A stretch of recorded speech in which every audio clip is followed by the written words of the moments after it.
হাত না তুলেও দোয়া করা যায়, হাত তুলেও করা যায়, কিন্তু বিষ্ণু বলেন হাত তুলে চাও, কারণ ইন্নাল্লাহা হাইয়ুন কারীম, আল্লাহ বড় লাজুক এবং লজ্জাশীল। বান্দা যখন হাত তুলে ভিক্ষুকের মতো কিছু চায়, ওই হাত খালি হাতে ফিরিয়ে দিতে আল্লাহ লজ্জা লাগে। হাত তুলে চাইবেন। দোয়াতে আল্লাহর নামগুলো ধরে ধরে ডাকুন, ইয়া আল্লাহ, ইয়া রহমান, ইয়া রহিম, ইয়া হাইয়ু, ইয়া কাইয়ুম বিরহমাতিকা আস্তাগীথ। আল্লাহ নাম ধরে ধরে চান, ওই দোয়া আল্লাহ কবুল করবেন। বিশ্বনবীর উপর দুরূদ পড়েন, যে বিশ্বনবীর উপর দুরূদ পড়ে না, ওই দোয়া আল্লাহর কাছে কবুল হয় না, এটা আকাশে পেন্ডিং থাকে। কুল্লু দুআ মুআল্লাক মাহজুব বাইনা সামাই ওয়াল আরদি মা লাম ইউসাল্লা আলাইয়া। বিষ্ণু বলেন সব দোয়া আকাশে পেন্ডিং থাকে যতক্ষণ আমার উপর দুরূদ পড়া না হয়।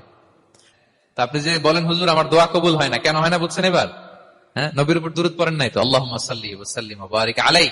শুরু করবেন বিষ্ণু নবীর উপর দুরূদ দিয়ে, মাঝেও পড়বেন, শেষেও পড়বেন, আগেও পড়বেন, পরেও পড়বেন। আপনার দোয়া কবুল করবে কে?